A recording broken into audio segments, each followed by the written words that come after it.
todas y todas, a todas las personas que nos acompañan el día de hoy.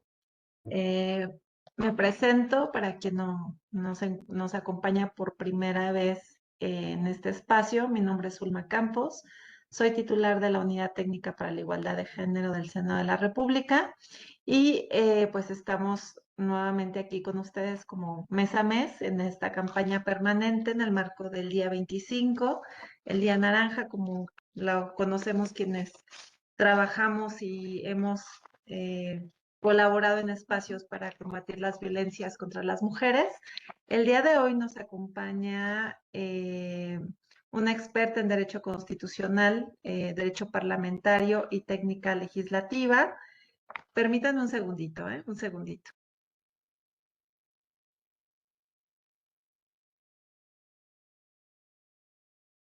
Justo con la intención de poder generar este espacio. Ustedes saben que tenemos nuevas reformas, tenemos avances legislativos en el marco de las políticas públicas impulsadas para combatir de manera permanente la discriminación y la violencia en contra de las mujeres, las niñas y de las adolescentes. Y efectivamente para eso nos acompaña la doctora Erendira Frías Beltrán, como les comentaba, justamente para hablarnos de el método, la metodología para poder tener este enfoque de género, derechos humanos, enfoque inclusivo, no discriminatorio, intercultural, interseccional, que permita justamente que nuestra legislación avance en el reconocimiento de los derechos humanos, principalmente los relacionados con las mujeres. El día de hoy estaremos hablando de la manera en cómo podemos o logramos legislar con perspectiva de género, y pues tenemos reformas en materia de igualdad sustantiva, en materia de bienestar, de justicia social, pero sobre todo se ha incorporado, como seguramente ustedes ya saben, uno de los ejes rectores constitucional, la perspectiva de género de manera transversal en el Estado mexicano, al incorporarlo el año pasado, a finales del año pasado, en la Constitución Política de los Estados Unidos. Entonces, sin más preámbulo, me voy a permitir presentar a nuestra experta, a la doctora Frías Beltrán. Ella es licenciada en Derecho por la Universidad Tecnológica de México y maestra en Derecho Procesal Constitucional por la Universidad Panamericana, titulada con mención honorífica y doctorante en la Facultad de Derecho de la Universidad Complutense de Madrid, bajo la línea de investigación de protección de datos personales. Es experta en Derecho Constitucional, como les comentaba al inicio, y ha desempeñado varios cargos en la Dirección General de Estudios Legislativos de la Secretaría de Gobernación a lo largo de 12 años. Entre ellos, la doctora Erendira fue directora de estudios jurídicos encargada de redactar y revisar proyectos de reformas constitucionales y legales. Además, ha participado en la redacción de diversos proyectos que se convirtieron en leyes vigentes en el orden jurídico mexicano, entre las que destacan la reforma constitucional en materia de derechos humanos del 2011, que vino a transformar justamente todo el sistema de justicia y las instituciones del Estado mexicano, la Ley General de Derechos de Niñas, Niños y Adolescentes, la Ley General de Víctimas, la Ley Federal de Transparencia y Acceso a la Información Pública Gubernamental de 2012, la Ley General de Archivos de 2020, la Ley de Consulta Popular y la Reforma del Trabajo Infantil, entre otras. Nuestra experta ha colaborado en diversos espacios y a través de diversas obras, como la Agenda Legislativa del presidente Felipe de Jesús Calderón Hinojosa, a la luz del Plan Nacional de Desarrollo en 2007 a 2012, en la Secretaría de Gobernación, Talleres Gráficos de México, bueno, esta es la editorial, colaboraciones en estudios sobre la administración de tribunales y la colaboración en el control del poder constituyente de la reforma constitucional y de los tratados internacionales. Entonces, la visión que nos trae la doctora Erendira Frías creo que es bastante valiosa para quienes nos acompañan el día de hoy. Vamos a estar muy atentas. Y bueno, pues dejamos a la doctora con ustedes. También, doctora, decirle que nos acompañan de los congresos, de los estados, nos acompañan de diversas oficinas de la Administración Pública Federal distribuidas a lo largo de todo el territorio, que al final de la conferencia voy a mencionar quienes nos acompañan, y también de diversas áreas del Senado de la República. e institutos estatales de las mujeres, así como de la administración pública. Entonces, pues somos todas escucha, a sus órdenes. Muchas gracias por acompañarnos y pues estamos atenta a su conferencia. Usted nos indica si desea que se pueda ir preguntando o haciendo algún comentario a lo largo de su conferencia, o si gusta al final de la conferencia, pues dejar un espacio para que podamos desahogar o atender comentarios. Muchas gracias y es su espacio, doctora. Muchas gracias, estimada Zulma. En primer lugar, agradecer el espacio que se me brinda en el Senado de la República para hablar de estos temas, como siempre, tan interesantes para nuestro quehacer legislativo, ¿no? Darte las gracias por ser titular de la unidad de género, que veo que han estado haciendo muchísimas cosas, como la felicitación por la última guía metodológica que acaban de expedir, que sin duda es un elemento que marcará un ámbito y un hito para legislar con perspectiva de género. Nos hacía falta una parte de estos instrumentos en México. Hemos llegado a muchas reformas constitucionales y legales, pero no nos hemos todavía adentrado a la política pública y cómo vamos a implementar todas esas reformas, que es un poquito de lo que vamos a hablar el día de hoy. Y pues darle las bienvenidas a todas y a todas las personas que nos acompañan por aquí. Justamente en el chat estaba leyendo que nos acompaña gente de la Contraloría, gente de tribunales de conciliación laboral, del Servicio Postal Mexicano, que me ha sorprendido muchísimo, personas de los poderes legislativos de los estados, incluso de los órganos de igualdad, ¿no? Que aunque sea un tema que tiene que ver con el poder legislativo, me emociona mucho que estén presentes gente de la administración pública porque esto es una transversalidad, como bien lo has mencionado, y esto requiere de una incorporación a todos los ámbitos, ¿no? Tanto el poder ejecutivo, legislativo o judicial, y bueno, los ahora todavía existentes órganos autónomos. Incluso he visto por ahí gente de recursos humanos y bueno, darles la cordial bienvenida.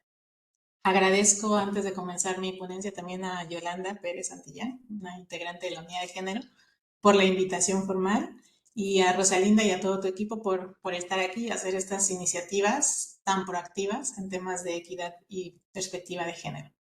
Y en el tema de las preguntas, me gustaría ver, que las pusieran en el chat, o si alguien me gusta interrumpir durante la conferencia, no tengo ningún problema. Así hacemos este diálogo un poco más dinámico y que no sea un monólogo. Y intentaré dar respuesta a las preguntas y a las inquietudes que surjan dentro de esta ponencia.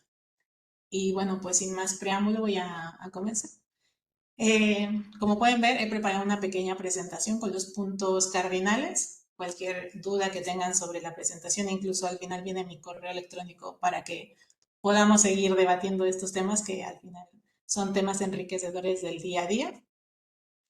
Y bueno, quiero comenzar con legislar con perspectiva de género, ¿no? Mucho escuchamos en nuestros días los términos de legislar con perspectiva de género, incorporar acciones afirmativas a favor de las mujeres, para lograr una igualdad jurídica, una igualdad sustantiva, una igualdad de resultados y una igualdad estructural. Hablamos siempre ya de llevar a cabo el empoderamiento de las mujeres para eliminar cualquier situación de opresión, de desigualdad, de discriminación, de exclusión. Nuestras autoridades, hablando de quienes trabajamos o trabajaremos para la administración pública federal, de entidades federativas, de las demarcaciones territoriales de la Ciudad de México, de los municipios, de las alcaldías, ya nos encontramos obligados a incorporar esta perspectiva de género en cada una de nuestras actividades, porque ya es un mandato constitucional. Incluso a partir de la Reforma Constitucional de Derechos Humanos de 2011, sabemos que es obligación de toda autoridad del Estado mexicano, por más pequeña que se le pueda considerar. Como sabemos, estas obligaciones han derivado tanto del Corpus Juris internacional, ya como de nuestro marco constitucional vigente. Pero la cuestión a resolver en esta ponencia es cómo incorporo yo esa perspectiva de género o qué tengo que hacer para generar esta visión neutra de la que todos hablamos de la redacción de normas en el ámbito legislativo. Y no solo en el ámbito legislativo, sino en el ámbito gubernamental. Incorporar esta perspectiva en nuestro quehacer conlleva conocer diferentes términos, como lo es la igualdad sustantiva, implementar acciones afirmativas, qué es la equidad de género, la igualdad de género, entre muchos otros términos que probablemente escuchemos en nuestro día a día. Porque como lo ha reconocido la propia Comisión de Europa, existen decisiones, ya sea políticas o normativas, que parecieran no ser sexistas. Sin embargo, pueden tener un impacto diferente tanto en hombres como en mujeres, generando o reforzando las desigualdades que ya existen, incluso cuando nosotros no queramos esta consecuencia o esta consecuencia no estuviera ni prevista ni deseada.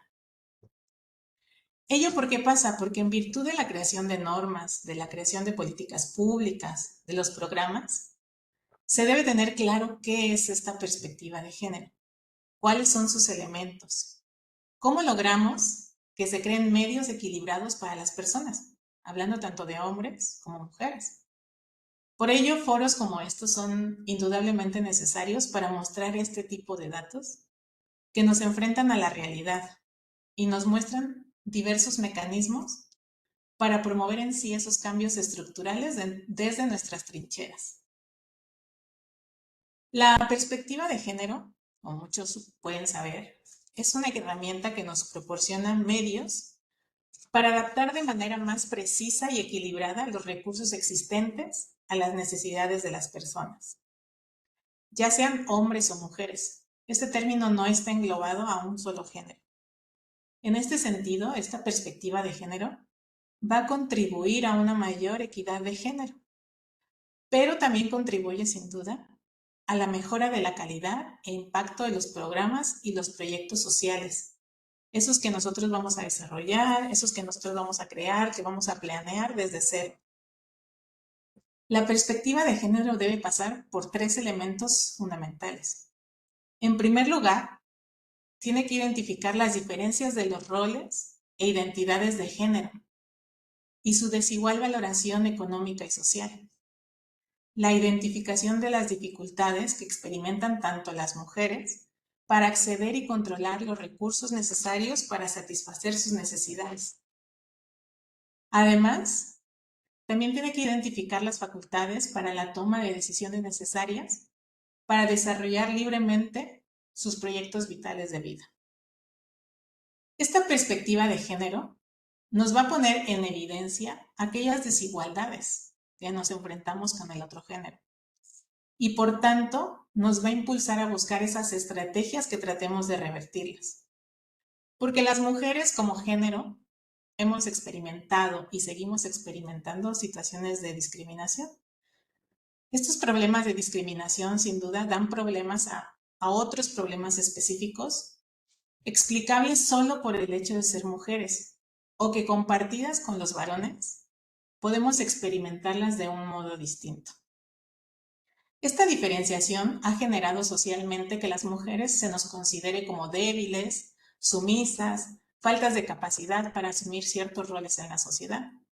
Incluso, desde la primera Declaración de los Derechos Humanos de 1789, muchos filósofos y pensadores justificaron esta exclusión de las mujeres de los derechos y de la ciudadanía, bajo el argumento de una diferencia natural y biológica, que nos asignaba a las mujeres una naturaleza distinta a la de los hombres, y por tanto no se nos consideraba sujetos de derechos, ni capaces de decidir de nuestras vidas. Nos excluían tanto del ámbito de lo público y de la política, percibiéndonos solo como sujetos dependientes y subordinados, siempre sujetos a la vigilancia del varón, cuya función social siempre quedaría relegada a la reproducción, al ámbito del hogar, a la familia, mientras que a los hombres se les consideraba siempre participar en la política, el espacio público, escribir la historia, desarrollar la cultura y la ciencia.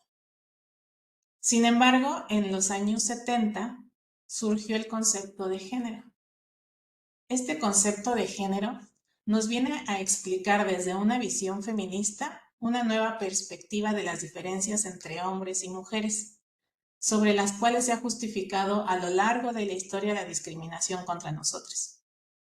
Es innegable que actualmente hemos tenido muchísimos avances en las últimas 2 décadas, desde la Declaración de los Derechos Humanos y del Hombre hasta nuestros días, Tanto los países y otras naciones de Europa como de Latinoamérica hemos avanzado en reformas, en política pública, etc. Sin embargo, a pesar de estos avances sociales y legislativos, todavía muchas mujeres se enfrentan limitaciones de género para contar con ingresos propios suficientes que les permitan alcanzar su propia autonomía. ¿Por qué? Porque económicamente el trabajo está dividido en una división sexual, es decir, que siempre las mujeres tenemos que ganar menos que los hombres son considerados mejores negociadores que las mujeres, tenemos menos acceso a las actividades productivas, menos oportunidades laborales, bien remuneradas o incluso a servicios financieros. El INEGI, en la encuesta nacional de ocupación y empleo de 2024, nos ha señalado que durante el primer trimestre de ese año, la población económicamente activa éramos de 60.7 millones de personas, de las cuales 36 millones eran hombres y 24.7 eran mujeres. Es decir, que todavía sigue siendo mayor el número de hombres económicamente activos. Lo mismo, ¿por qué? Porque la división sexual del trabajo nos ha colocado como responsables de trabajos reproductivos, de trabajos domésticos, trabajo de cuidados, trabajos que parecieran tener una menos recompensa remuneratoria. Incluso como datos del INEGI, en 2024 nos ha documentado que las mujeres hemos sufrido experiencias de vulnerabilidad alarmantes.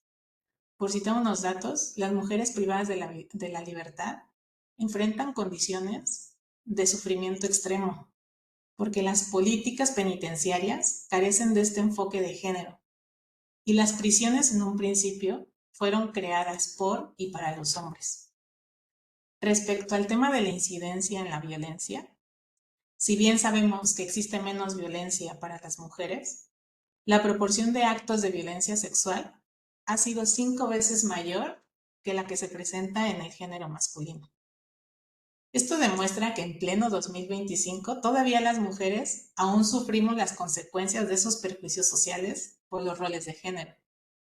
La realidad es que tanto estas características como los comportamientos que se esperan de las mujeres en la sociedad generan que nos encontremos en una situación de desventaja respecto a los hombres.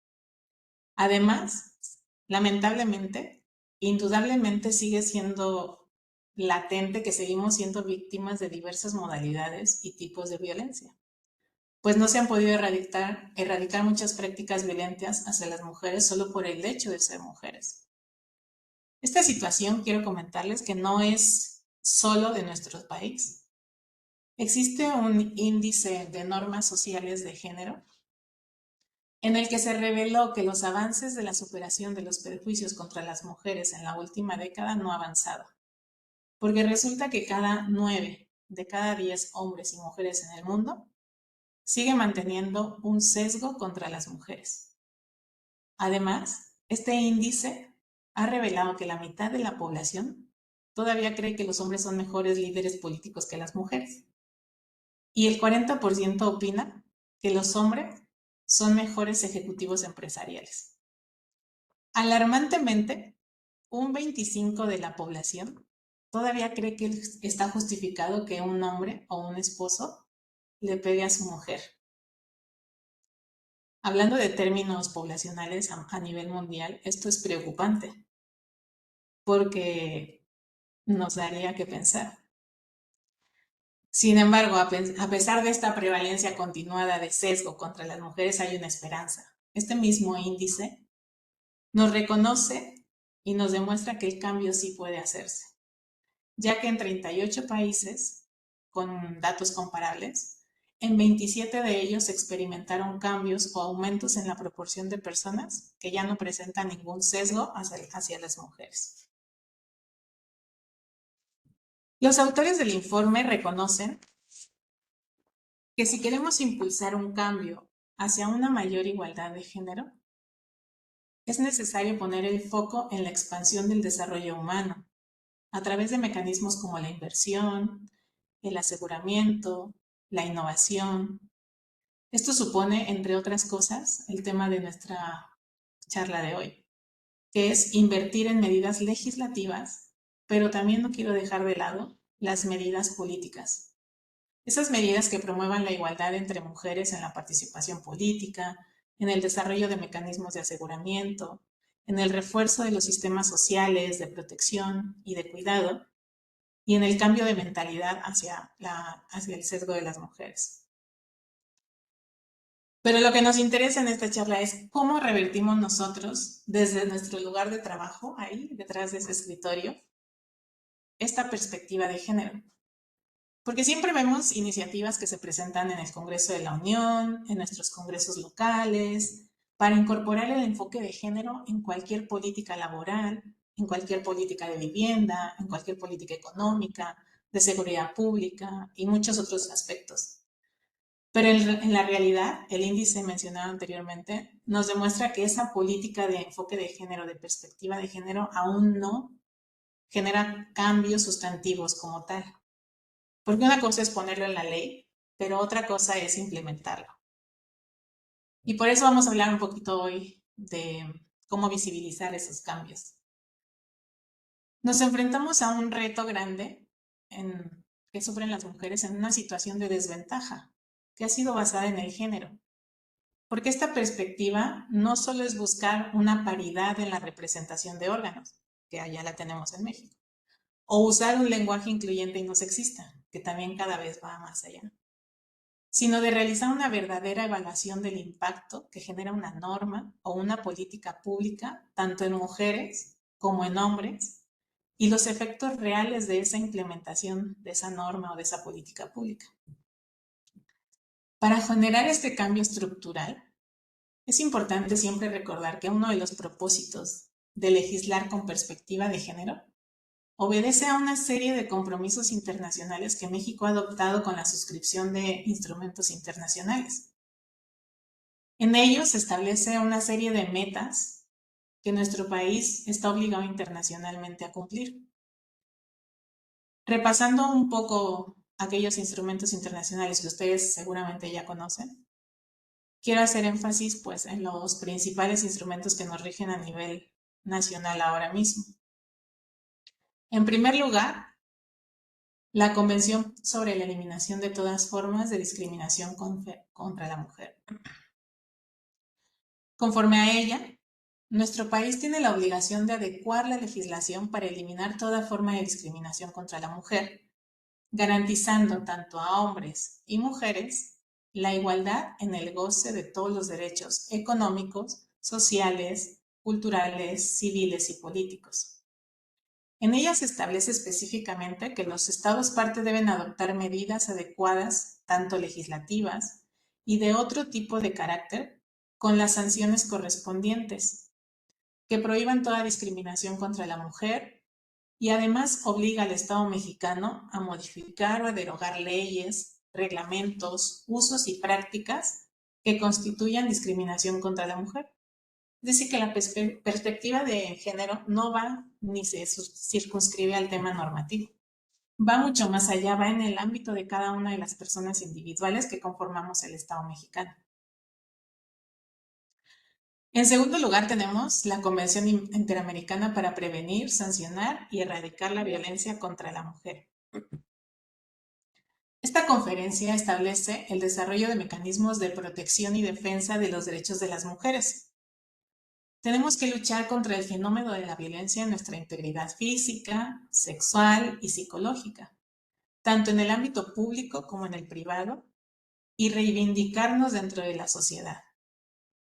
Esta convención establece como obligación de México incluir en nuestra legislación normas internas, tanto penales, civiles, administrativas y cualquiera de otra naturaleza, que sean necesarias para prevenir, sancionar y erradicar la violencia contra las mujeres.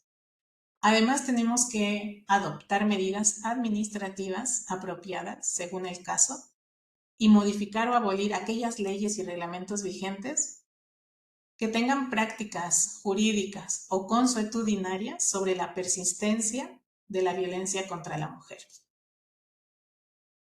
Estas convenciones son las más importantes y seguramente las conocen. Y en ello se enfatiza muchísimo en incorporar la perspectiva de género tanto en las políticas públicas, en las prácticas, como en la legislación. Y reafirma la importancia de esta perspectiva de género en la prevención y eliminación de la violencia. Por su parte tenemos la Declaración y la Plataforma de Acción de Beijing. A través de esta se busca garantizar que todas las mujeres y las niñas gocen de todos los derechos humanos. Además, tenemos el empoderamiento de la mujer para lograr su igualdad.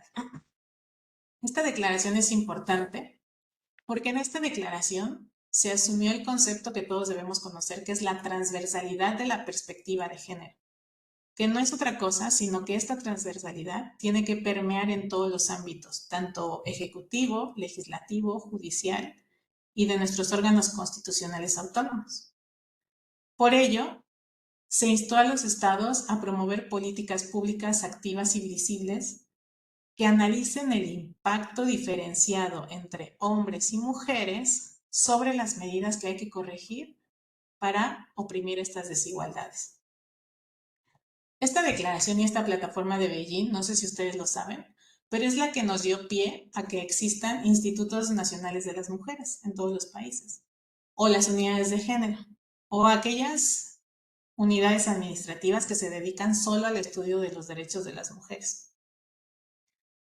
El siguiente instrumento internacional que tenemos como referencia para el tema de la perspectiva de género es los Objetivos del Desarrollo del Milenio. Estos objetivos se establecieron en una declaración del milenio en el año 2000, porque la comunidad internacional reconoció que tenía que haber acciones para atender diversas necesidades humanas. Entre ellos, el objetivo 3 reconoce promover una igualdad entre los géneros y promover la autonomía de la mujer.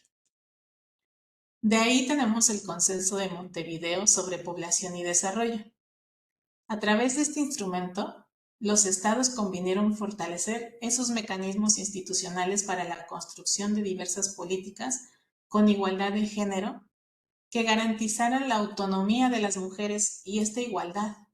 ¿Para qué? Para incrementar espacios de participación igualitaria, para que las mujeres tuvieran espacios de decisión, para que realmente fuéramos sujetos de política pública. Y luego, como ustedes todos saben, vino la Agenda 2030 para el Desarrollo Sostenible.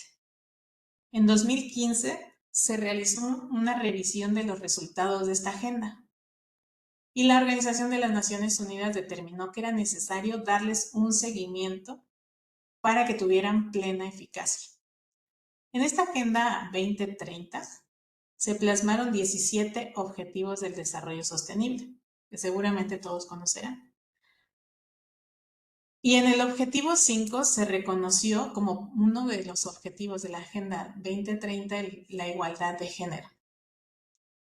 Pues se entendió que teníamos que emprender reformas que otorgaran a las mujeres una igualdad de derechos de los recursos económicos, de acceso a la propiedad, del control de la tierra, de tener bienes, de acceder a los servicios financieros, de tener acceso a herencias y a los recursos naturales, así como a crear políticas y leyes para promover esta igualdad de género y el empoderamiento de todas las mujeres y niñas en todos los niveles. Finalmente, tenemos la estrategia de Montevideo para la implementación de la Agenda Regional de Género en el marco de la Agenda 2030, que fue aprobada por la Comisión Económica para la América Latina y el Caribe, CEPAL. Esta agenda tiene el objeto de guiar la implementación de una agenda regional de género. Y se creó porque parece que no estamos llegando a los objetivos de la Agenda 2030. Estamos a 5 años de cumplir esta agenda y parece, de acuerdo a los índices que ya les he comentado, que todavía parece que queda mucho por hacer. Entonces, sin lugar a dudas, la perspectiva de género nos resulta ya trascendental para redimir todos esos pensamientos, esas actitudes que han generado por años actos discriminatorios contra las mujeres. Y aún con todo este tipo de obligaciones internacionales y con el reconocimiento que tenemos en el artículo 4 de la Constitución sobre la igualdad de mujeres y hombres, aún seguimos encontrando situaciones discriminatorias. Y quiero todavía comentarles que en nuestra legislación federal, muchos me podrán decir qué tipo de legislación tendrán en sus estados, pero todavía en el Código Civil Federal tenemos el luto forzado, porque el artículo 158 todavía nos dice que una mujer no puede contraer un nuevo matrimonio sino hasta pasado 300 días después de la disolución del vínculo anterior. Pero no existe una norma de igual para los hombres. Entonces, todavía nos queda muchísimo por hacer teniendo este tipo de disposiciones en nuestro orden jurídico. Además, esta disposición va vinculada todavía con temas del tema de hijos, ¿no? Del tema de a quién se le va a asumir que es hijo de un primer esposo o de un segundo marido si nace dentro de estos 180 días de la celebración del matrimonio. O por ejemplo, tenemos también la incapacidad de la mujer para decidir sobre su filiación, porque todavía el artículo civil del Código Civil Federal nos establece que si el hijo fue de un adulterio, se puede asentar en el acta de nacimiento el nombre del padre casado soltero si lo pide, pero nunca va a poder asentarse el nombre de la madre, aun cuando sea casada y viva con el marido. Fíjense cómo todo este tipo de disposiciones jurídicas tiene un trastorno, un sesgo contra las mujeres de saber que un comportamiento estaría equivocado. O por qué en la pena del delito de aborto podemos o tenemos que considerar el estilo de la mujer. Todavía nuestro Código Penal nos establece que se va a imponer una pena de 6 meses a 1 año de prisión a una mujer madre que voluntariamente procure su aborto o consienta que otro la haga abortar si concurren 3 circunstancias. Que no tenga mala fama, que haya logrado ocultar su embarazo o que éste sea fruto de una unión ilegítima. Como ejemplo de estos hechos, porque tampoco estamos tan lejanos, pareciera que estas disposiciones jurídicas son de los años 50. Quiero citar un caso que, si bien no es nacional, nos sirve para demostrar que estos sesgos todavía surgen en el año 2025.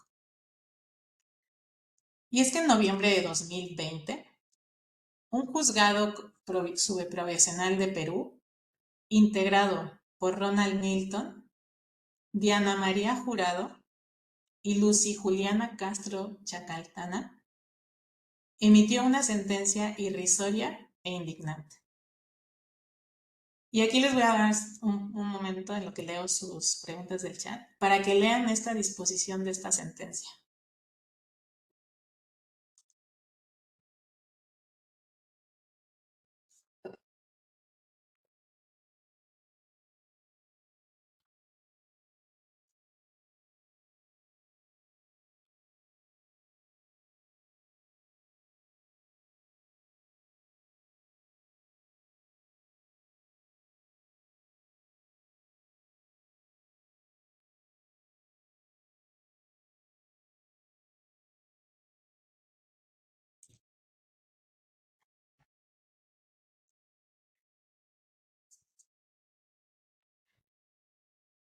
Y en el contexto de esta sentencia quiero comentarles que la denunciante señaló que el imputado, su compañero y amigo, el día martes 29 de enero de 2019, hace 6 años, le invitó a celebrar su titulación en un instituto. Al llegar a un local, tomaron cervezas, después un vino, y al pasar el tiempo ella le pidió que le llevara a su domicilio. Sin embargo, él decidió o le insistió que se quedase en ese lugar. Al día siguiente, cerca de las 6 de la mañana, ella amaneció en el domicilio del denunciado completamente desnuda y observó que el denunciado también estaba desnudo e intentaba tener acceso carnal a ella. Al reaccionar la chica, ella lo empujó, él se cayó y ella aprovechó para vestirse y retirarse a su domicilio. Posteriormente, acompañada de su madre, acudió a la comisaría para asentar su denuncia. Sin embargo, pese a las pruebas, el juzgado, que estaba conformado por un hombre y dos mujeres, por eso insistí en la conformación del juzgado, absolvió al hombre por el simple hecho de que la víctima usaba el día de la agresión ropa interior de color rojo, lo que suponía que existía una predisposición de la víctima a tener relaciones sexuales, por lo que no era posible establecer una agresión de índole sexual. Y este es el argumento que la sentencia nos hizo visibilizar. Dice, según que los hechos, que pasa desapercibido por este tribunal y le llama la atención al tribunal que juzga, que los psicólogos que examinaron a la agraviada coinciden en señalar que es una mujer tímida, que muestra una actitud pasiva, que tiene dificultades para ser asertiva, para poder decir que no de una manera tajante. ¿Por qué? Porque esto lo refleja su timidez, se denota una dificultad en la toma de decisiones y también la colocan de alguna manera en una posición de sumisión frente a otras personas. Esto es lo que eligieron los psicólogos. Se le percibe a la chica como frágil y débil, ¿vale? Sin embargo, por la biología forense, se dice que usa una truza de color femenino con encaje delantero, con blondas en la pierna, resultando extraño que la supuesta personalidad de la víctima usara este tipo de ropa por su timidez. Sin embargo, esto los llevó a inferir que la agraviada se había preparado o estaba dispuesta a mantener relaciones sexuales con el imputado. De allí que de forma consciente se autodeterminó quedarse en la casa, pues contaba con la ausencia de la madre. Y esto nos lo dice un tribunal de Perú, regido bajo un sesgo contra la mujer. Porque ¿quién nos dice que esta era otra pareja sexual de la mujer? O que este fue un agresor diferente a la pareja sexual de la otra mujer. O que a la mujer le gusta vestirse así. O que a pesar de su timidez, cada una es libre de ocupar la ropa y utilizar la ropa que se le ocurra. Esto lo pongo en contexto porque nos demuestra el claro sesgo que tenemos en la sociedad contra las mujeres, contra su vestimenta, contra sus pensamientos y contra lo que deberíamos ser las mujeres. Y ya lo sostuvo en una sentencia un tribunal. No es constitucional, pero es un tribunal que al final estaba conformado por dos chicas. Y esto nos hace repensar en qué estamos en el 2020 pensando con este tipo de argumentaciones. Y en nuestro país no estamos muy alejados de esta realidad, porque en octubre del año pasado, el fiscal de Querétaro, no sé si hay aquí alguien de Querétaro, inició una investigación contra un adolescente de 14 años que sufrió un aborto espontáneo. La chica sufrió un aborto espontáneo, el fiscal abre una investigación por ese aborto y esta chica lamentablemente había sido víctima de violación y no sabía de su embarazo. Sin embargo, tiene un aborto. El trato del fiscal hacia la víctima denotó un cero tacto y nula perspectiva de género, porque, uno, omitió el hecho de que había habido una violación. Incluso el fiscal exigió a la niña el pago de una indemnización de $500,000 al presunto agresor por la supuesta pérdida de un hijo. Y no consideró que era un tema de un aborto y una violación, sino que había determinado que la víctima no había sido agredida sexualmente. Todo esto aun cuando nuestra Suprema Corte de Justicia de la Nación ha determinado y ha reiterado que perseguir y penalizar con cárcel a quienes abortan va en contra de la Constitución mexicana. Muchos de nuestros estados, ustedes que son de los estados sabrán, que ya el aborto ha sido acatado por la Corte y ha sido despenalizado. Sin embargo, Querétaro no es una de las entidades donde se haya derogado esta disposición.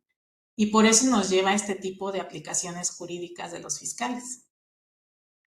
Estos casos anteriores que les comento son crueles y son reales, pero hacen latente el hecho de que nosotras somos víctimas todavía de varias modalidades de la violencia. Modalidades de violencia como la institucional, que es aquella por la que se utilizan diversos estereotipos de género por parte de servidores públicos para causar un perjuicio hacia las mujeres. Sin lugar a dudas, este tipo de perjuicios tiene que cambiarse, tiene que modificarse, y es a través de la legislación, porque recordemos que nosotros, cuando yo fui servidora pública y ustedes que son servidores públicos, nos debemos regir bajo el principio de la legalidad. Y el principio de la legalidad nos dice que tenemos que apegarnos a lo que dice la ley. Y si la ley contiene sesgos discriminatorios o si la ley contiene disposiciones que se van a aplicar en contra de las mujeres solo por el hecho de ser mujeres, pues necesitamos aumentar esta reforma legislativa para incorporar la perspectiva de género.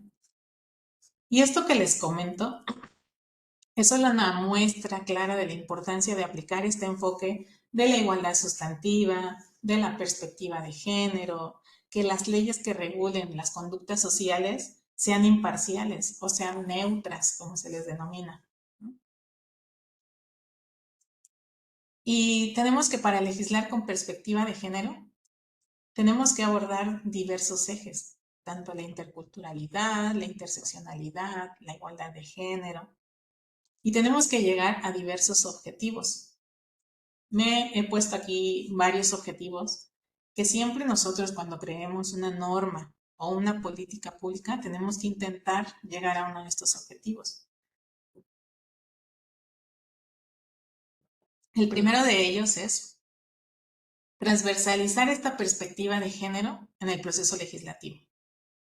Y no solo en el proceso legislativo, en las políticas públicas, en el actuar de cada uno de nosotros como servidores públicos. ¿Por qué? Porque esta transversalización significa que esta perspectiva de género tiene que permear a todo el orden jurídico, tiene que permear a todas las conductas que desarrollamos en el día a día. No solo es necesario poner que la perspectiva de género va a estar en una ley, en una norma.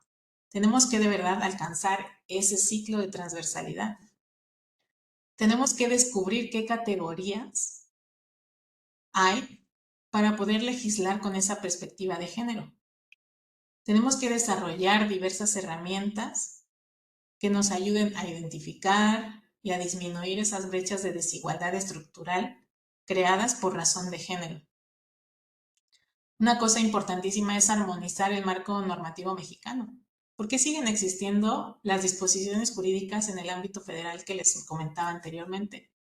Porque no se ha hecho una armonización. Finalmente, nunca hemos hecho una revisión de todo el ámbito jurídico nacional, estatal, federal, para saber qué disposiciones datan de los años 50 y todavía existen sesgos discriminatorios hacia las mujeres. Porque siempre vamos parchando las leyes con incorporar la perspectiva de género en el ámbito que nos importa hoy.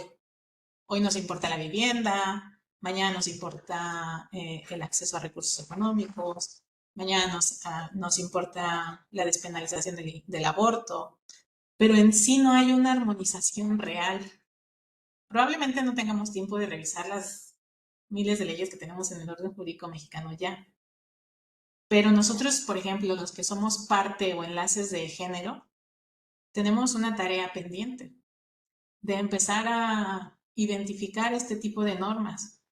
Son normas que organismos internacionales ya no los han identificado, que no están ajenos, ya están plasmados en algún informe, ya existen recomendaciones de organismos internacionales de dónde está fallando el Estado mexicano, de hacia dónde tenemos que ir. Tenemos el derecho comparado, la experiencia internacional. Al final, siempre podemos verificar qué están haciendo otros estados para intentar para alcanzar esa igualdad de género. Guadalupe nos comenta que el marco normativo es difícil de revisar, pero que sí podemos revisar el impacto normativo. Y hacia allí vamos, Guadalupe. Por eso, después, un poquito más adelante, les contaré de una herramienta que nos puede ayudar. Porque la perspectiva de género está ahí. Ya el artículo 4 constitucional nos establece y nos obliga a la igualdad de géneros. Tenemos una ley de acceso a las mujeres a la violencia contra las mujeres, una ley general de igualdad.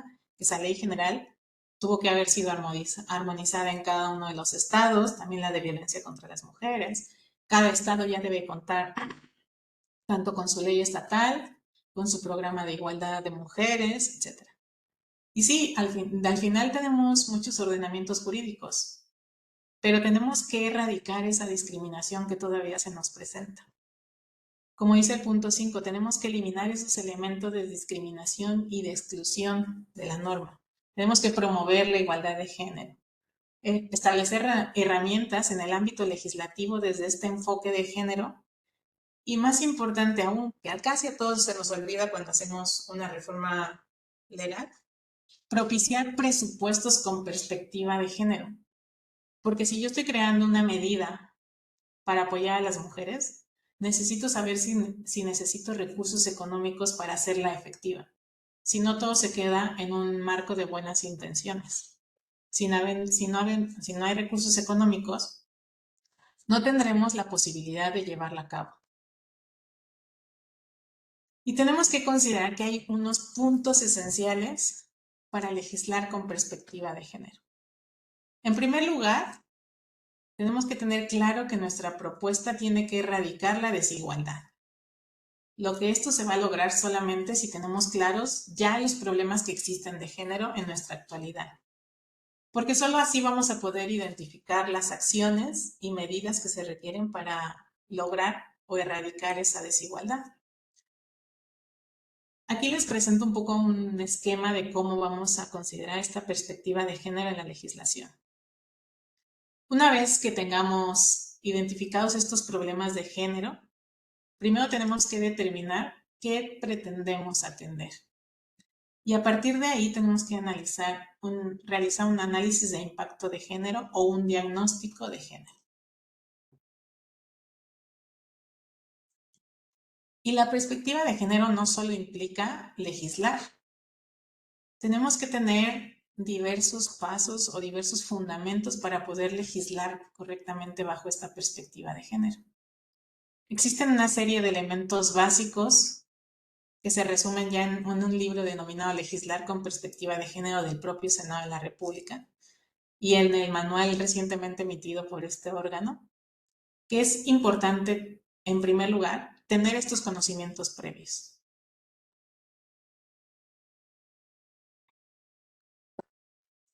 Conocer estos conceptos básicos en materia de género, así como sus alcances e implicaciones, requiere que todo el personal involucrado, tanto en el proceso legislativo, tanto los secretarios de comisiones, los auxiliares, los que van a dar su opinión dentro del proceso legislativo, ya tengan los conocimientos relacionados con derechos humanos y de género. Porque esto va a garantizar no solo la expertise, sino la sensibilidad que tengamos hacia dichos temas. Esto es así porque vamos a recordar que es una realidad innegable que todavía persisten sesgos de género, que todavía hay burlas en contra de las mujeres, o que todavía hay unos comportamientos que atienden a una concepción patriarcal.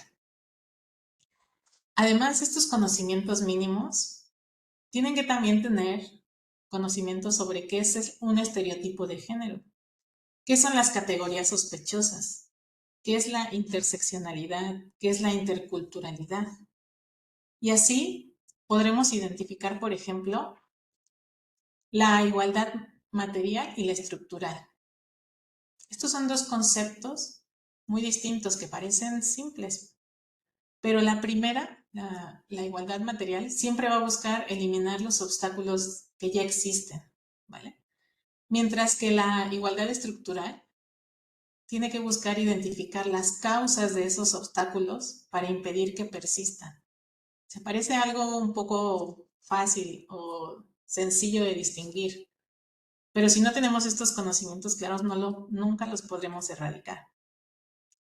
Por ejemplo, en cuanto a los espacios de acceso a las mujeres, a los espacios de decisión, desde esta perspectiva material, estableceríamos las leyes de cuota, que ya las hemos implementado incluso a reforma constitucional en México. Mientras que desde la perspectiva de igualdad estructural, nos cuestionaríamos en sí por qué el sistema electoral siempre ha dejado fuera a las mujeres. ¿Sí ven esta diferencia? O sea, es una diferencia sutil, pero es una diferencia importante de conocer estos conocimientos previos. O por lo menos conocer el concepto de discriminación nos va a permitir reconocer la importancia de erradicar estereotipos. Porque muchas normas jurídicas, ya lo ha reconocido la Comisión Europea, aunque no lo queramos, pueden tener sesgos discriminatorios por no tener este enfoque de discriminación. Por ejemplo, los estereotipos de tipo normativo no tienen por objeto adjudicar una propiedad o una característica, sino atribuir roles a las personas que integran un grupo determinado. Estos estereotipos no van a buscar describir cómo es el mundo, sino cómo debería ser, ¿vale? Entonces, en un mundo dominante de estereotipos de género, siempre y permanentemente se está operando de manera discriminatoria contra las mujeres. Si no contamos con normas que reproduzcan o intensifiquen estas medidas, la imposición del padrón, se va a imponer un padrón de normalidad contra la mujer. Y quiero hablarles de un análisis de género que está reconocido ya en diversos instrumentos internacionales, que son herramientas que no sé si ustedes conocían, pero que tenemos a nuestra disposición y que nos pueden ayudar en el día a día a implementar esta perspectiva de género que nos habla la Constitución, esta igualdad de género. Se requiere muchísimo de un trabajo exhaustivo, ¿vale? ¿Por qué? Se requiere información desagregada, se requiere información por sexo, tanto de hombres como mujeres. ¿Para qué? Para identificar ese impacto diferenciado que vamos a tener en una norma, en una política pública. Este análisis de género debe contar con diversos elementos para ser efectivo, porque si no se quedaría corto. Entre ellos, por ejemplo, sería recopilar datos de las necesidades y las características de la población a la que va a afectar mi norma o mi política pública. Tenemos también que analizar la información para identificar esas diferencias y patrones. Tenemos que identificar además las desigualdades en todos los aspectos y ámbitos. Silvana, veo tu pregunta y te la comento en un momento, ¿vale? Me la copio por aquí y te la comento. Y tenemos que establecer una red de actores para fortalecer los actores estratégicos en la implementación y revisión de políticas públicas.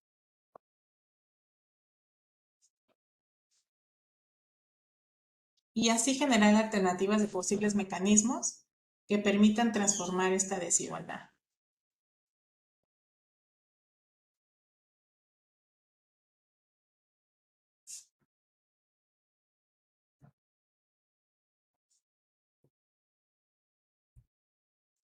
Y aquí quiero comentarles un poco o platicarles de un instrumento que se ha empleado ya tanto por la Organización Internacional del Trabajo, como por la Unión Europea, como países por Canadá y España, al cual me referiré concretamente en esta ponencia por razones obvias.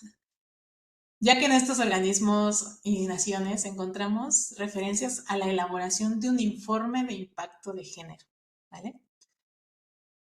Este informe de impacto de género se aplica tanto a disposiciones normativas como a políticas públicas, a proyectos y programas gubernamentales.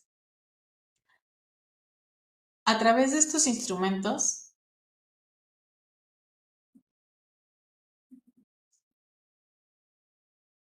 muy bien, Ignacio, perdón, sí, ahora señalo tu participación.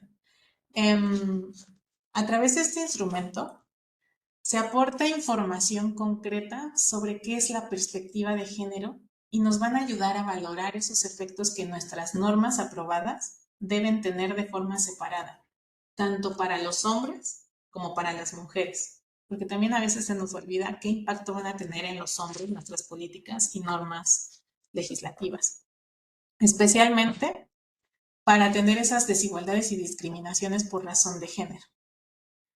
Estos informes se elaboran con la característica de ex ante, es decir, mucho antes de tener nuestra legislación. Es decir, nuestra legislación, nuestra política pública, nuestro programa. Se realizan antes de la construcción. ¿Por qué? Porque vamos a tener datos reales, ¿vale? En España se trata de una novedad en el marco del procedimiento legislativo. ¿Para qué? Para evitar consecuencias negativas no intencionales. ¿Por qué? Porque les decíamos, nuestra intención probablemente sea crear una política pública o una normativa que no afecte a las mujeres. Pero si no tenemos esos datos estadísticos, si no identificamos bien las brechas de género, puede ser que nuestra normativa no intencionalmente cause o persista una discriminación. Entonces, este análisis tiene como objetivo comprobar tanto si hombres y mujeres van a obtener de esa aplicación de esa norma, de esa política o de esa actividad pública un beneficio equivalente, ¿vale? O si por el contrario vamos a generar mayores brechas de desigualdad y discriminación hacia uno o hacia otro género, ¿vale? No es necesario que los beneficios sean idénticos para hombres como para mujeres. ¿Por qué? Precisamente por esta distinción de género, ¿vale? Lo que sí necesitamos tener claro es que las oportunidades de aprovechamiento de esa política pública o de esa norma sean equivalentes para las mujeres como para los hombres, ¿vale? Considerando esa situación de donde vamos a partir y lo que queremos lograr al final al aplicar esa política o norma o propuesta normativa.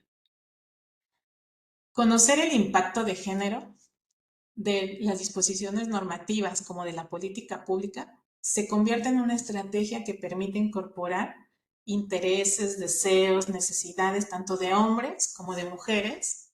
¿Para qué? Para garantizarles una mayor eficacia de la intervención pública.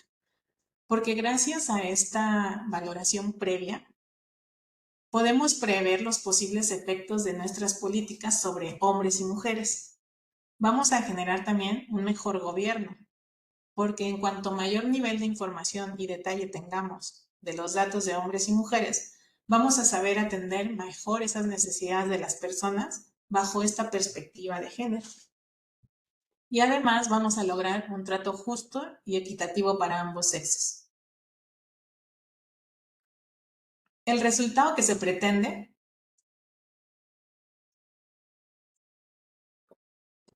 es contar con un mayor nivel de información sobre la realidad social que tenemos enfrente, tanto por quienes elaboramos las normas, como por quien toman cada decisión en la política pública. Y así, estos informes van a facilitar el trabajo de los poderes públicos a favor de la igualdad.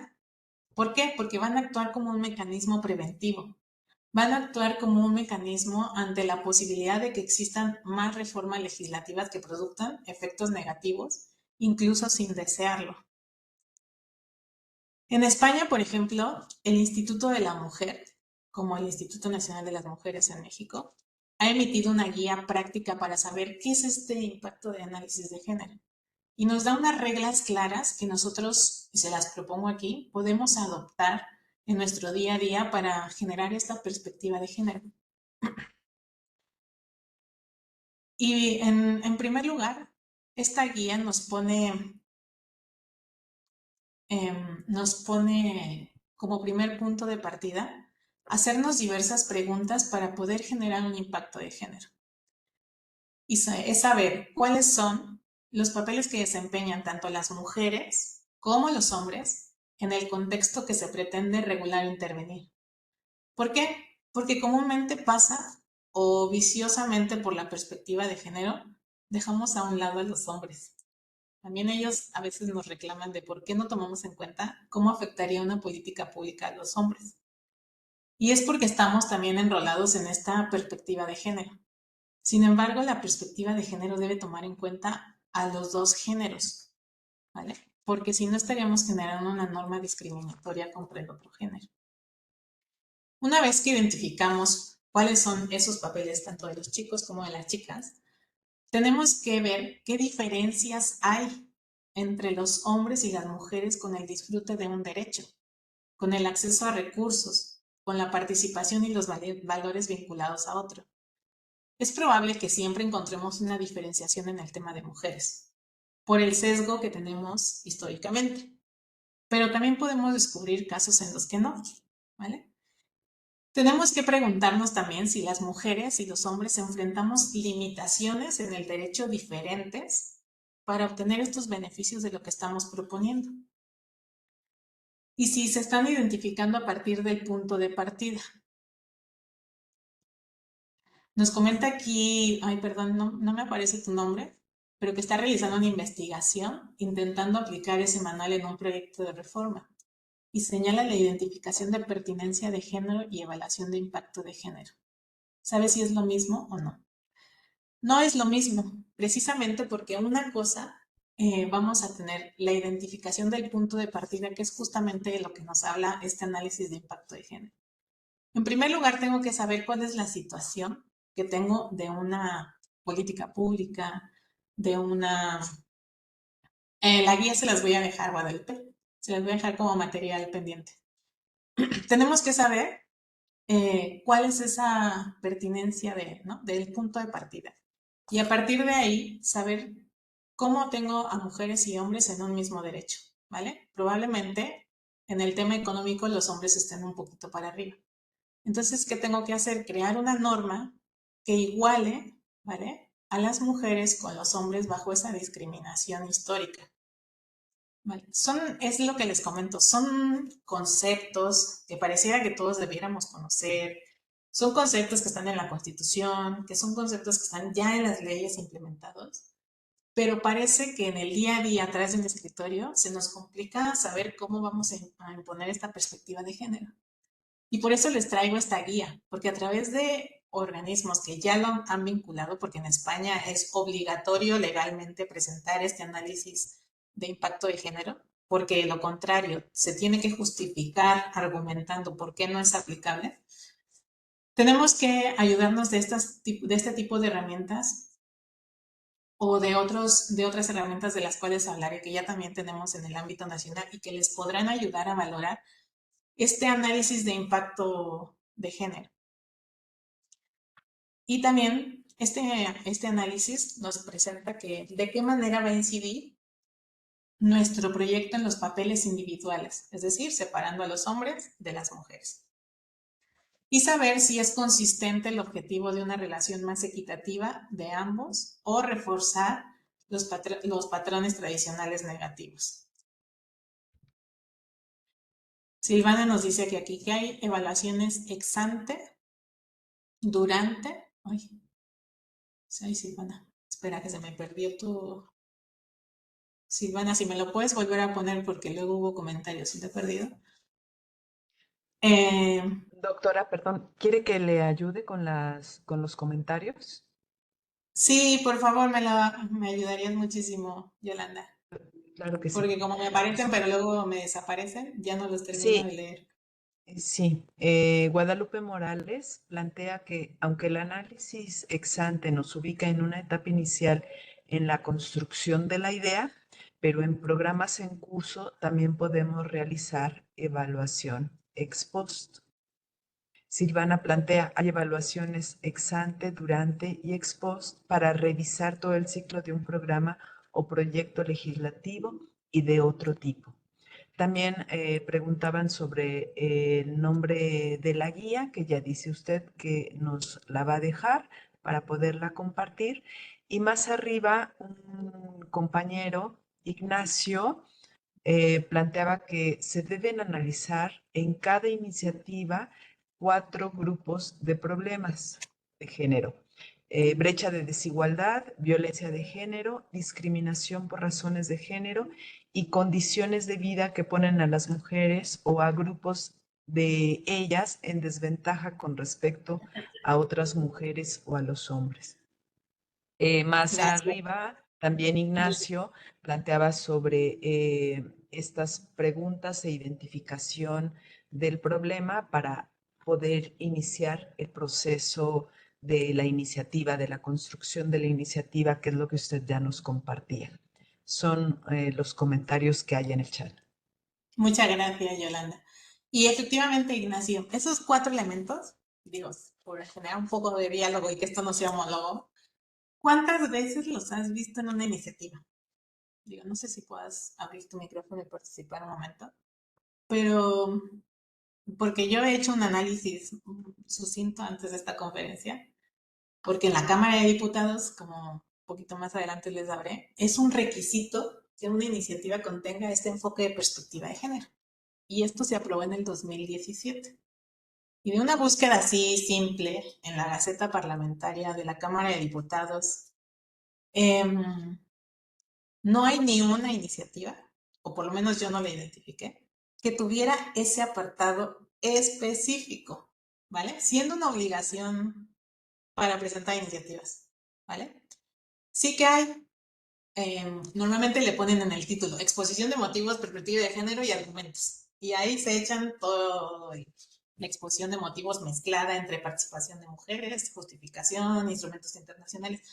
Pero en sí, no hay un apartado de análisis o de impacto de género que contemple todo esto que les estoy presentando. ¿Desde dónde empezamos? ¿Qué es lo que quiero con mi perspectiva? ¿Qué recomendaciones voy a hacer? ¿Cuál es mi objetivo esperado? ¿Y cómo voy a evaluar ese objetivo? Eso sería lo ideal, ¿no? Que es un poco lo que les quiero presentar en esta ponencia. Creo que Ignacio no nos contestó. Nos dice Guadalupe que es difícil incorporarlo en un dictamen porque existe una brecha metodológica. Sí, efectivamente, ¿por qué? Porque quien crea una iniciativa es un grupo totalmente distinto a quien la va a aprobar en una comisión dictaminadora. Es por eso que les hablaba de los conocimientos previos, ¿vale? Es importante que no es necesario que seamos parte de la unidad de género para conocer qué es la perspectiva de género. La perspectiva de género ya es un derecho constitucional. La igualdad de género fue reconocido en el artículo 4 hace varios años atrás. Sin embargo, los integrantes de los poderes legislativos, los que cada día estamos atrás de un escritorio como funcionarios públicos, tenemos la obligación de empaparnos un poco de estos términos, aunque a mí no me toque, aunque yo pertenezca al ámbito del presupuesto, o aunque yo sea parte del cambio climático, porque siempre en todas las materias ya va a haber una perspectiva de género, ¿vale? Entonces, no podemos dejarla de lado. Esta guía, que se las voy a compartir, nos señala 4 puntos para conformar un informe de impacto de género. Y estos informes de impacto de género, lo que van a hacer, uno es crear bibliografía para posteriores reformas legales, constitucionales, de política pública, incluso de acciones gubernamentales. Y nos dice esta guía que tenemos que tener 4 puntos esenciales, ¿vale? 1, nuestra situación de partida, ¿vale? Que siempre va a ser el diagnóstico de cómo están hoy las mujeres y los hombres en lo que yo quiero cambiar, ¿vale? ¿Cuál es esa perspectiva? ¿Cómo están hoy las mujeres y los hombres? Por ejemplo, en licencias de paternidad, ¿no? Nosotros como México estamos contentos de que la licencia de paternidad se otorgó ya por 5 días naturales a los hombres, ¿vale? ¿Sabían que en España son 16 semanas para cada uno de los integrantes de la familia? O sea, ¿por qué 5 días contra las 16 semanas que tiene la mujer? No estamos intentando tener una conciliación familiar, una corresponsabilidad de la crianza de los hijos. ¿Por qué solo le reconocemos 5 días a los padres cuando se supone que el cuidado de los niños y las niñas, de acuerdo a los nuevos tratos de paridad de género, tendría que haber una corresponsabilidad en los primeros días de nacimiento? Entonces, fíjense cómo sí implementamos reformas efectivas. Adelante, Ignacio. Y ya te vi que quieres contestar. Y muchas gracias. Buenas tardes a todas, a todos.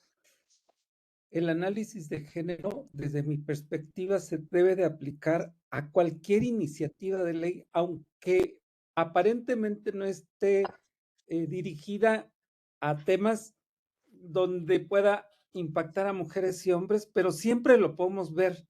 Hoy, por ejemplo, la ley sobre vivienda, cómo le impacta a las mujeres y cómo le impacta a los hombres. Y lo que usted ha dicho me parece totalmente correcto, que se debe de analizar desde el principio. O sea, las leyes tienen un propósito: resolver problemas públicos o mejorar las condiciones de vida de la gente, sociales, económicas, políticas, culturales. Ese es el análisis previo que se tiene que hacer antes de generar la iniciativa de ley. Y estoy de acuerdo con lo que ha dicho. Entonces, mi conclusión, en mi perspectiva, es que todas las iniciativas de ley y todas las leyes que existen deberían de analizarse bajo esta perspectiva de cómo le impactan de manera diferente a las mujeres y cómo le impactan a los hombres. Gracias. Gracias, Ignacio. Y yo iría un poquito más allá, incluso no de las leyes, de cualquier actuación pública. A ver, sabemos que hay actuaciones públicas gubernamentales que no tenemos tiempo de hacer un análisis de impacto de género, ¿vale? Porque son decisiones que se tienen que tomar en el día a día. Pero para eso se crean los instrumentos como el Proigualdad en el gobierno, ¿no? Que al final impacta o intenta aplicar las disposiciones jurídicas ya creadas con perspectiva de género, ¿no?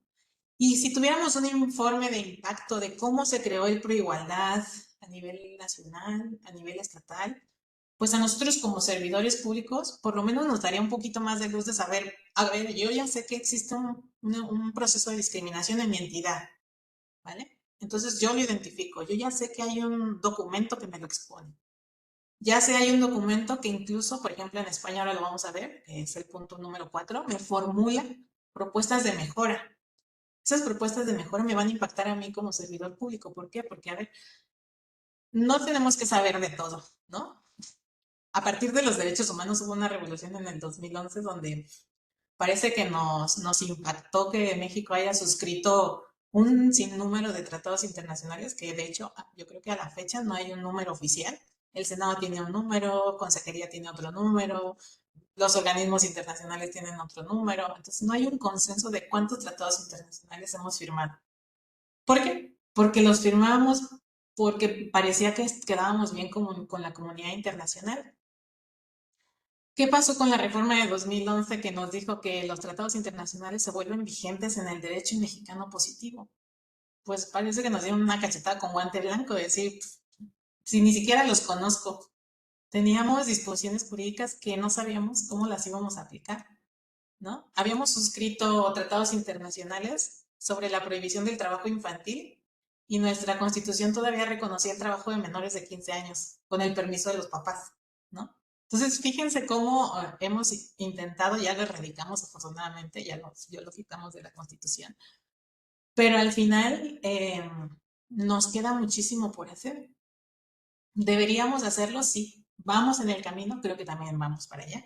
México, afortunadamente, en diversos informes de derechos humanos, ha sido evaluado en comparación de otros países de Latinoamérica y hemos salido muy bien evaluados, ¿no? Por ejemplo, en el tema del permiso de paternidad, el Tratado Internacional preveía cosas y la legislación mexicana preveía cosas aún más favorables para el padre, ¿no? El pago del 100% del salario, cuando el Tratado Internacional reconocía que debería identificarse el 80 o más por ciento. No vamos mal, salimos bien en las encuestas. Sin embargo, en temas legislativos, si vamos bien, algo no está permeando de la legislación a la política pública, porque seguimos, como hemos visto en los índices que he mencionado, que sigue existiendo esa brecha de género, que sigue existiendo esa discriminación hacia las mujeres, ¿vale? Silvana nos dice que tiene una propuesta legislativa interesante. que podría detonar la transversalización de la perspectiva de género y todos los enfoques en las leyes. Ay, gracias, Silvana. Me encantaría charlar contigo después de esta plática y seguir, ¿no? Viendo cómo podemos reforzar el tema de la perspectiva de género. Y bueno, entonces vuelvo un poquito al informe del impacto de género para que tengan claro un poquito los elementos que debe tener este informe o lo que intentemos hacer como informe, ¿vale? En primer lugar, la situación de partida. Y esta guía nos dice, o como su nombre lo indica, nos guía, ¿no? Sobre el contenido que debe tener esta parte o esta situación de partida. En primer lugar, tenemos que tener información estadística. Tenemos al INEGI, tenemos al INMujeres, tenemos a las unidades de género de todos nuestros organismos, del Senado, de Cámara de Diputados. Hay que pedirles la información. Ellos normalmente segregan la información por género para saber cómo está una situación. Hay que allegarnos de esos números, de esos porcentajes de hombres y mujeres que pudiéramos afectar con nuestra legislación o con nuestra política pública. Tenemos que tener esas diferencias identificadas. Tenemos que tener una valoración si las diferencias que pueden existir entre la participación de mujeres y hombres van a constituir una desigualdad o van a contribuir a la discriminación social. Además, tenemos que tener información cualitativa sobre cuáles son los roles y estereotipos que han tenido esta situación que yo quiero combatir. ¿Cuál ha sido ese rol que se le ha asignado a la mujer bajo esa perspectiva? ¿O cuál es el estereotipo? ¿Cuáles son las costumbres sociales que tenemos bajo esta situación? Y además, en este apartado también tenemos que tener o identificar los objetivos de la igualdad de oportunidades. Es decir, ¿quién nos ordena que tenemos que llegar a una igualdad? ¿Qué instrumento nos ordena jurídico, legislativo, social? Nos ordena que tenemos que hacer un cambio en este entorno social, ¿vale? ¿De dónde deriva esa obligación? La segunda parte es una previsión de resultados. Esto casi nunca se hace. ¿Cuántos de ustedes participan en la creación de una norma y vamos previendo qué resultado queremos tener? O sea que si estamos en el 20-30% de hombres y mujeres de participación, queremos obtener un 50-50. Salvo en las cuotas de género, que creo que todos lo tenemos claro, que queremos paridad de género en todos los cargos, en los organismos colegiados, que haya una conformación de hombres y mujeres igualitaria. No se hace esta previsión de resultados respecto ni a leyes, ni a política pública. ¿Por qué? Esta previsión de resultados, como muchos lo han mencionado en el chat, nos daría lugar a esa evaluación ex post. En México no existe. Porque como sabemos, pues hay leyes que se crearon y nadie supo qué efectos tuvo, en dónde quedaron, si se tiene que volver a reformar una norma, si se tiene que volver a cambiar una política pública, porque no está generando los resultados que en su momento se previeron.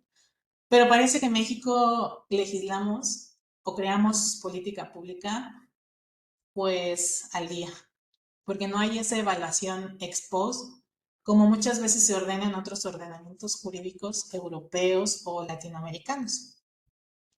Y en este apartado tenemos que identificar tres cosas. Primero, los resultados directos de nuestra aplicación de la norma.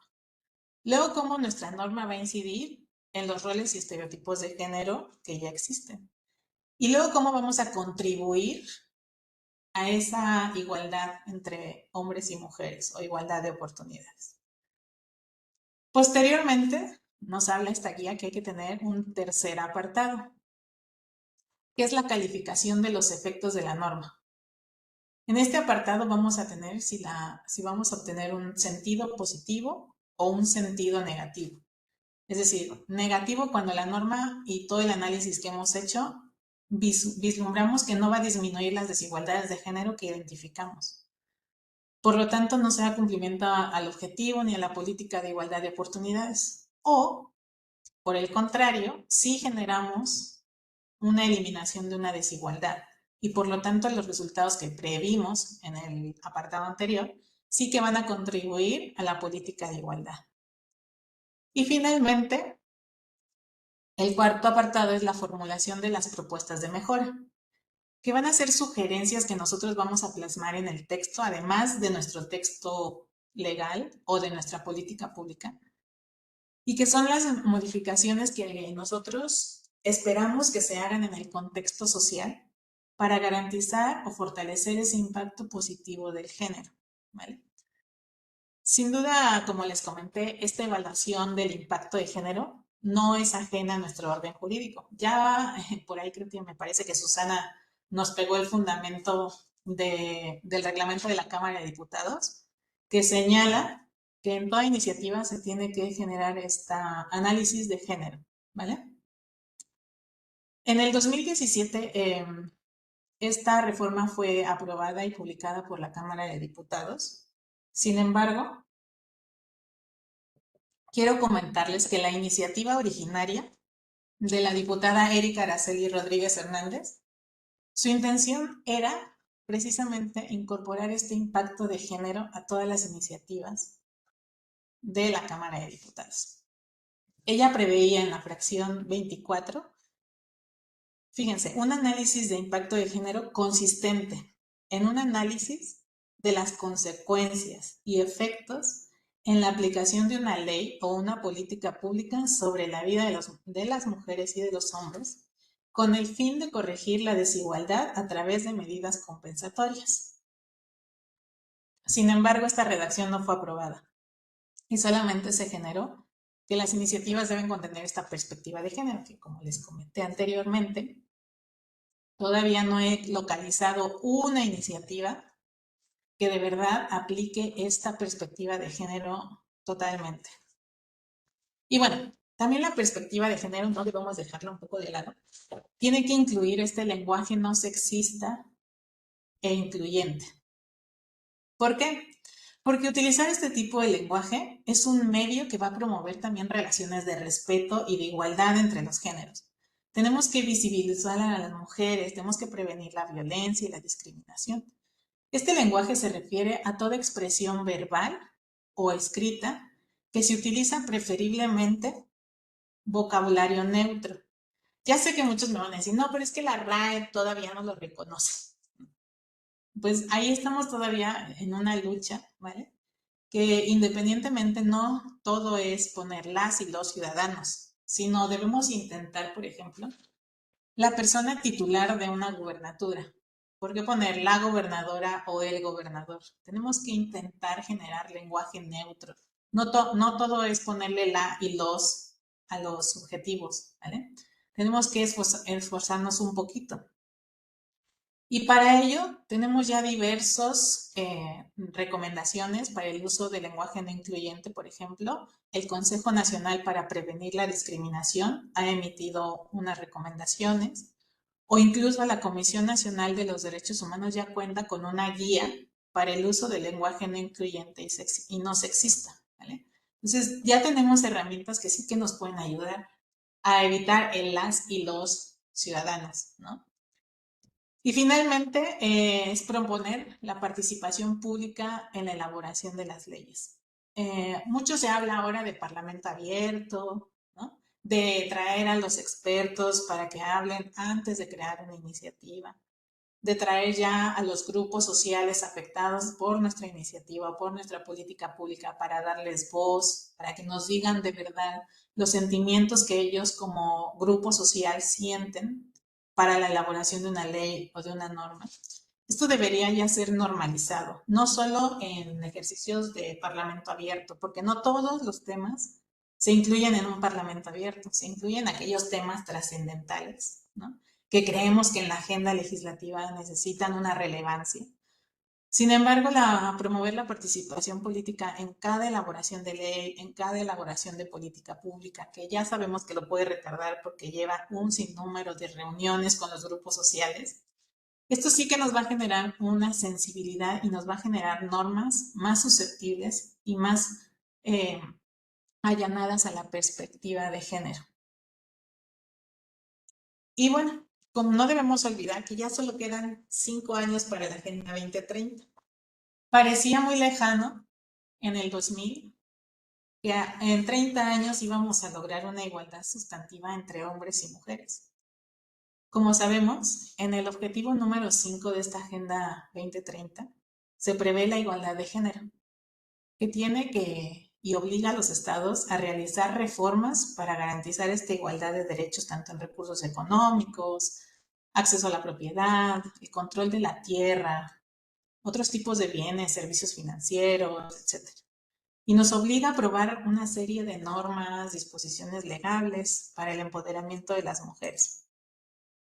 Por eso en estos casos y estos foros nos resulta imprescindible revisar y asegurar que la política nacional descanse sobre cimientos firmes, fortalecidos, que vaya más allá de la buena o la nula voluntad de los gobernantes, porque esto nosotros sabemos que todo es transitorio.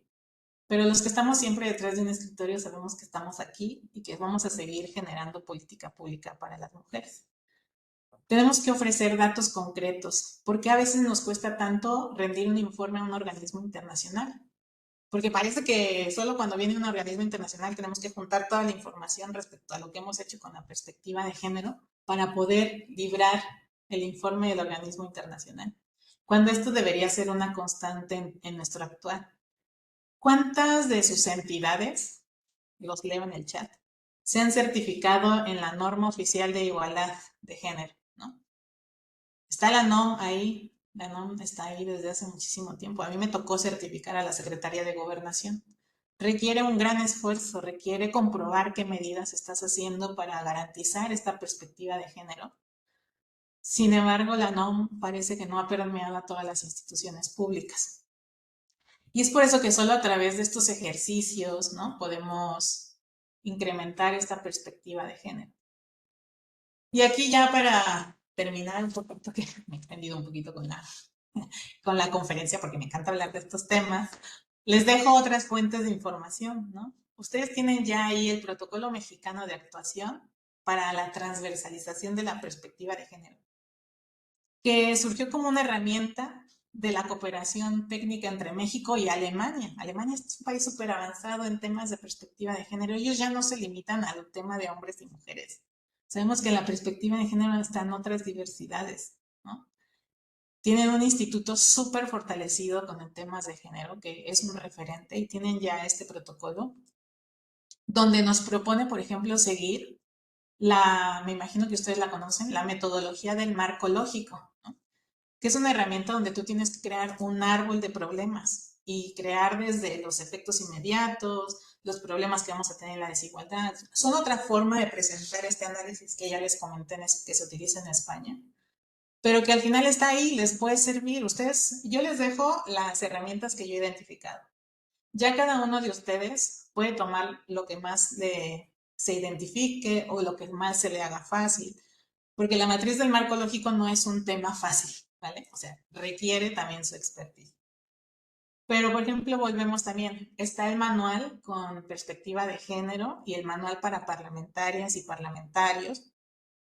Existe un libro denominado Avances y retos legislativos en materia de autonomía y empoderamiento económico de las mujeres en Latinoamérica, de ONU Mujeres, ¿vale?, que ya prevé para los 22 países las acciones que se tienen que hacer para lograr la perspectiva de género. Ya la ONU no nos está poniendo ahí tienen su tarea para hacer. Incluso la Cámara de Diputados ha hecho un marcador, ¿no?, el cual nos permite identificar con preguntas muy específicas el grado en el que estamos incorporando la igualdad de género. Y es muy fácil, ustedes solo ponen sí, no, no. O sea, como pueden ver, ya hay muchas herramientas en el marco jurídico para lograr esta perspectiva de género. Es solo concentrarlas y utilizar. A mí es que me encantan los checklists. Quienes han tomado clase conmigo saben que yo soy muy de hacer checklists para garantizar todo tipo de derechos, ¿no?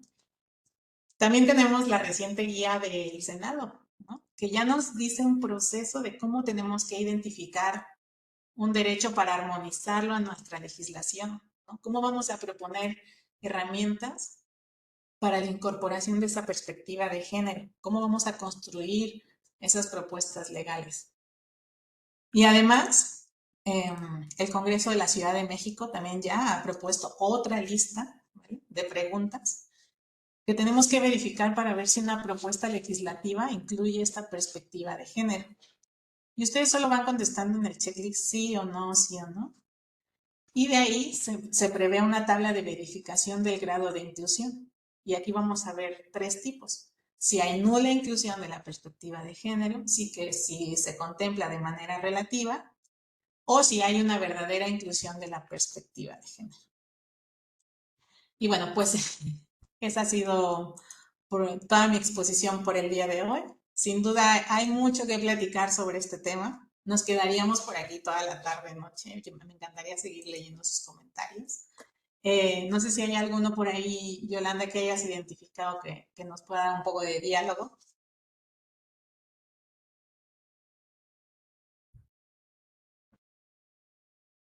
Y bueno, si no cualquier cosa, tienen mi correo electrónico por ahí. Cualquier duda que tengan sobre esta presentación, sobre la guía, sobre los materiales, pues es un gusto siempre exponer en estos temas ante estas instancias. Y me alegra que haya tantos participantes. Al momento son 201 participantes que están aquí. Son 201 personas que ya saben que existe una guía metodológica para incorporar la perspectiva de género. Y sé que muchos de ustedes los van a tomar en cuenta, porque normalmente de este tipo de foros es lo que se pretende, que ustedes los conozcan y los interioricen en su actividad. Si bien estamos hablando de perspectiva de género, ya como les he mencionado durante toda la ponencia, es una cosa que nos implica en cada decisión pública. Y nosotros, porque me imagino que la mayoría son servidores públicos como yo lo fui durante tantos años, tenemos que intentar generar un cambio real, ¿vale? Y dejar estos sesgos de, de, de, de desigualdad entre hombres y mujeres. Y bueno, pues por mi parte sería todo.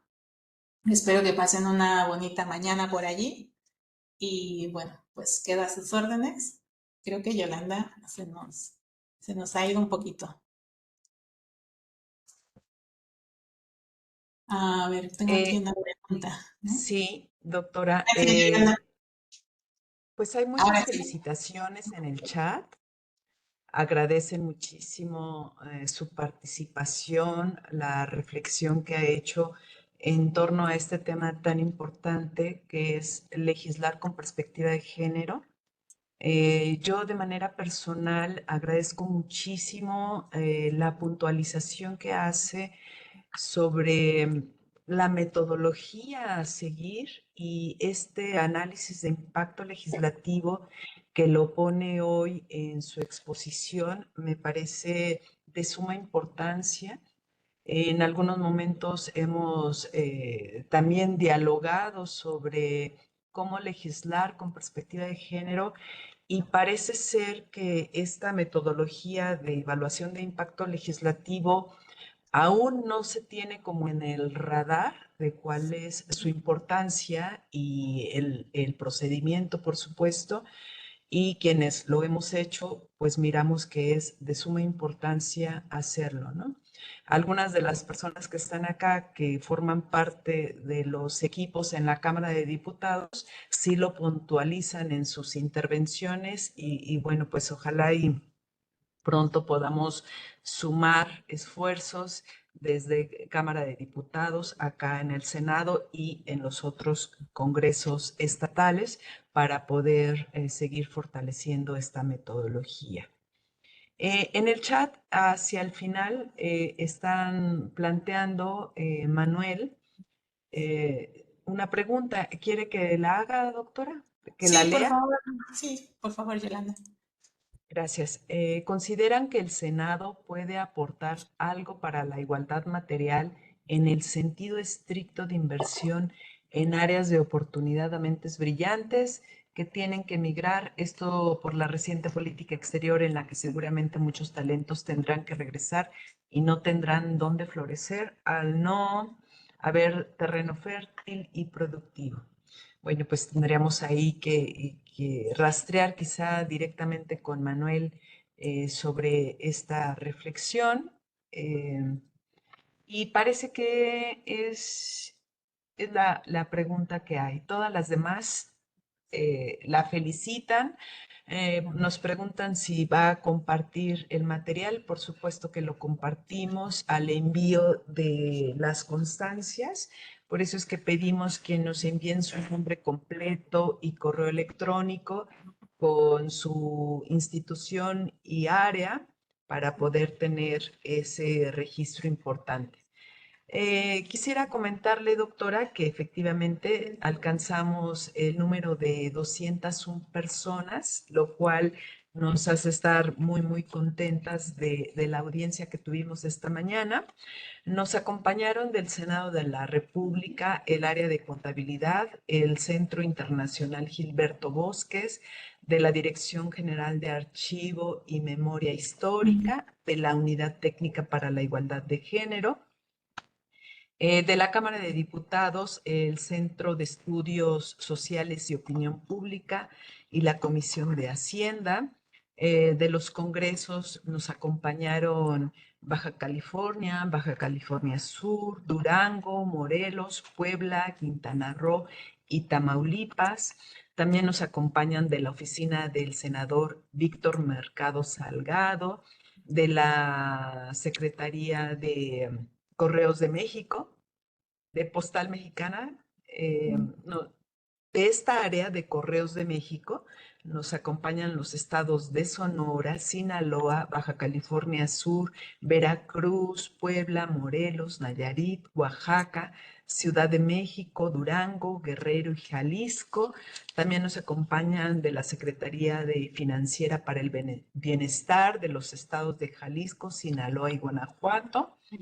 Nos acompañan las Secretarías de Comunicaciones, Infraestructura y Transportes de los estados de Hidalgo, Yucatán y Campeche, de la Secretaría del Trabajo de Baja California Sur, de la Secretaría de Bienestar e Inclusión del estado de Oaxaca, de la Secretaría de Planeación, Finanzas y Administración del estado de Puebla, del SAT, desde Quintana Roo.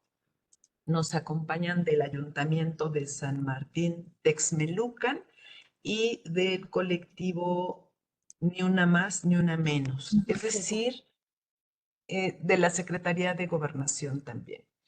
Nos acompañaron esta mañana muchísimas secretarías, muchos estados, lo cual nos hace estar muy contentas y muy agradecidas con todas las personas que hoy nos acompañaron. Y por supuesto, doctora Frías, desde España nos está acompañando, que ya tiene allá varios años trabajando y estudiando, pues agradecemos muchísimo su lectura tan puntual de los materiales, manuales y que tenemos acá en México, que se están generando desde distintos espacios y que hoy nos comparta todo su conocimiento y reflexiones que ha hecho en torno al tema. Si no hay ninguna otra participación, pues solo me resta agradecerles a todas las personas que estuvieron esta mañana y a usted, doctora, esperándola a usted y a todas las personas que nos acompañan el próximo mes, el 25 de marzo, que nos estará acompañando la presidenta magistrada del Tribunal de Justicia Administrativa de la Ciudad de México en otro tema tan importante como es los procesos administrativos en casos de violencia laboral por razones de género. Así que muchísimas gracias por acompañarnos y nos vemos el próximo mes. Muchas gracias, Yolanda, y un saludo a la maestra Zulma y a toda la unidad de género. Gracias a todas y a todos por estar aquí.